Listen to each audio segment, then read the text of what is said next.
আমার কাছে এই শ্রাবণ মাসে মহাদেবের কাছ থেকে পাওয়া উপহার এটা। সব দিন সবার সমান যায় না, এটাই একমাত্র সত্যি। আজ ভালো তো কাল খারাপ, আবার পরশু হয়তো ভালো। এভাবেই সবার জীবন চলে। আজ থেকে ডেইলি ব্লগ দেব ভাবলাম, তার জন্য একটু ভিডিও করা। ভিডিও ফটো নিয়ে অনেকেরই অনেক রকম মন্তব্য থাকে। আমাদের কোয়ার্টারে যতই আমার হেল্পিং হ্যান্ড থাকুক, তারপরেও কিছু না কিছু কাজ থাকে সবারই।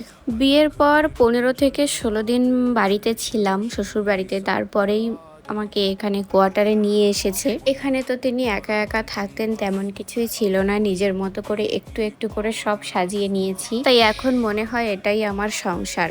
শ্বশুর বাড়িতে না থাকা নিয়ে অনেকেই অনেক রকম কথা বলে থাকে, এখানে থাকি না ওখানে থাকি, কিন্তু এই সংসারটা ফেলে রেখে আমারও তো যেতে ইচ্ছা করে না। এখানে সব যেমন নিজের মতো করে গুছিয়ে নিয়েছি, গোছাচ্ছি আস্তে আস্তে করে। এটা ফেলে রেখে কেই বা যেতে চায় নিজের সংসার রেখে? এক সপ্তাহ যাব এখান থেকে কলকাতা, সব কিছু অগোছালো, এসে আবার গোছাতে হবে এক সপ্তাহ ধরে। তার জন্যে খুব একটা বেশি যাওয়া হয়। আমরা থাকি হচ্ছে বীরভূমে, আর কলকাতায় যখনই যাওয়া হয় প্রায়ই আমার বাবার বাড়িতে যাওয়া হয় শ্বশুর বাড়ি থেকে। আমার শ্বশুরবাড়ির লোকজন খুবই ভালো, তারাও এটা নিয়ে কোনো মন্তব্য করে না। আর একটা আছে আমার বোন, সম্পর্কে আমার যা, কিন্তু আমার বোনের মতোই। বিয়ের পরে ও বলতো যে আমি তো এখানে আমার বাড়ির সামনে থেকে আমার বাড়ির লোকজনদের যাতায়াত করতে দেখি, আমার দাদাকে দেখি, ওই জন্য আমার বাবার বাড়ির প্রতি অতটাও টান নেই।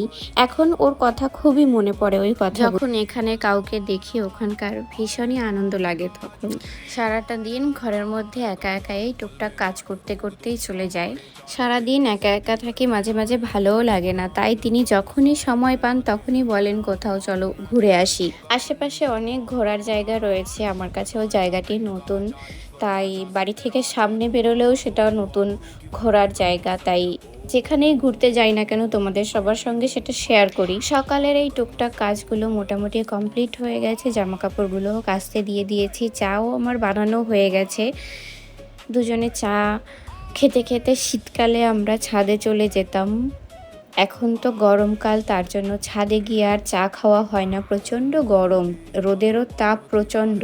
কিন্তু তাও এই গাছেদের কাছে আসতে খুবই ভালো লাগে। এই রোদ্দুর যতটাই রোদ হোক না কেন, এরা আমাকে অনেক ফুল দেয় আমার পুজোর জন্য। প্রথম প্রথম তো ফুলই ছিল না, ওই যে প্রথমে দেখালাম যে পাশের দিদি, ওনার কাছ থেকে ফুল নিয়ে আসতাম, তুলসী পাতা নিয়ে আসতাম, সেটা এনে পুজো দিতাম। এখন একটু করে বানিয়ে নিয়েছি নিজে, একটু একটু করে। এই গাছগুলোই আমাকে যা ফুল দেয়, আমার মোটামুটি পুজোর ফুল হয়ে যায়। এই যে নতুন একটা ফুটেছে, এটার নাম কি সবাই কমেন্ট করে জানিও তো। আর দেখো এই যে লঙ্কা গাছটা, এত লঙ্কা হয়েছে, প্রথমে তো গাছটাই বাড়ছিল না, এখন গাছ পুরো ঝুলে পড়েছে লঙ্কার ভারে। আর আসার সময় কিছু গাছ নিয়ে এসেছিলাম আমি কলকাতা থেকে, সেই গাছটা আজকে রোপণ করছি। এটা হচ্ছে একটা কাঞ্চন ফুল গাছ, বেগুনি রঙের ফুল হয় বলেছিল দোকানদার, এবার দেখা যাক কী রঙের ফুল হয়। আমি গাছটা লাগিয়ে আমি হিউমিক অ্যাসিডের জল দিয়ে দিয়েছি। এবার তিনি স্নান করতে চলে গেছেন, আমি জামা কাপড়গুলো ইস্ত্রি করে রেখে দিচ্ছি। এই যে যে কাজগুলো আমি ভাবি মাঝে মাঝে, তিনি তো একাই থাকতেন, এই টুকটাক কাজ, জামা কাপড় গোছানো বা খাবারটা বানানো সকালবেলায়, আমার হেল্পিং হ্যান্ড তো অত সকালে আসতে পারেন না, তিনি এই চা বানানো বা নিজের খাবার তৈরি করা বা ইস্ত্রি করা, এগুলো সবই তিনি একা একা করতেন। তারপর তিনি অফিস যেতেন। খাবারটাও বানিয়ে দিয়েছি এখানে। মানুষের একটা স্বপ্ন কখনোই জাদু দ্বারা সম্পূর্ণ করা যায় না, এটির জন্য ঘাম, সংকল্প এবং কঠোর পরিশ্রম লাগে। তুমি নিজে না চাইলে কখনোই তোমাকে কেউ তোমার স্বপ্নের পথ থেকে সরাতে পারবে না। তুমি স্বপ্ন দেখো, হাজারো প্রতিবন্ধকতাকে এড়িয়ে তুমি সামনের দিকে চলো, তোমার স্বপ্ন একদিন পূরণ হবেই।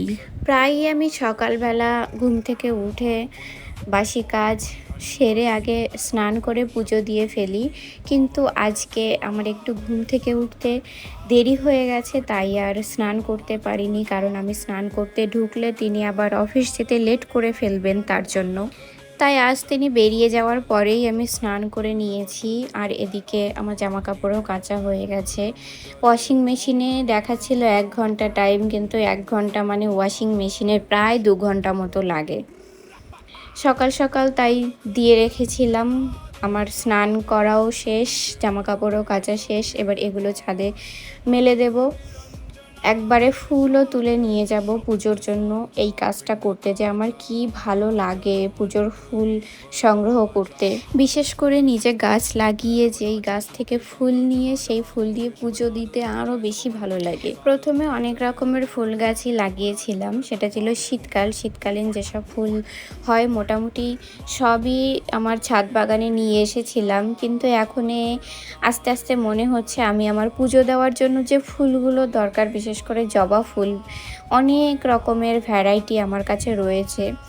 আমি জবা গাছ লাগিয়েছি বেশ কয়েকটা, আর এই অ্যালমন্ডাও রয়েছে, বেলি ফুল গাছ রয়েছে। এগুলো তো মাঝে মাঝে আমরা যখন রাত্রিবেলায় ছাদে আসি এত সুন্দর গন্ধ ছাড়ে এই বেলি ফুল গাছটা থেকে। আর এই যে নতুন একটা আজকে ফুটেছে প্রথম, এটা আমি আজকে শ্রীকৃষ্ণের পায়ে দেব। জামা কাপড়গুলো মেলে দিয়েছি, এবারে পুজোটা দিয়ে নেব। তার আগে আমার অন্য যে কাজগুলো রয়েছে সেগুলো করে নিচ্ছি, তারপর পুজো দিয়ে যাব রান্না করতে। তো অনেক কথাই আজকে শেয়ার করলাম। আর প্রথম এই ডেইলি ব্লগ আমি পোস্ট করলাম, আজকে কেমন হয়েছে সবাই অবশ্যই জানিও। আর যদি তোমাদের রেসপন্স ভালো পাই তো আমি আবারও পরবর্তীতে এরকম ভিডিও পোস্ট করব। তো পাশে থেকো সবাই, কেমন লাগলো সেটা অবশ্যই জানিও, শেয়ার করে দিও। তো আজ এই পর্যন্তই ভিডিওটা। টাটা, দেখা হবে পরবর্তী ভিডিওতে। দেখতে থাকো আজকের ভিডিওটি শেষ হয়নি। ভিডিও শেষ হওয়ার আগে একটাই কথা বলবো, তোমরাও সবাই গাছ লাগাও, মনকে সাজাও। সুন্দর লাগবে যখনই মন খারাপ হবে, গাছগুলোর কাছে গিয়ে যখন বসি তখন ভীষণই ভালো লাগে। এত সুন্দর ফুল দেখে বা যাই হোক, গাছগুলো দেখে খুবই আনন্দ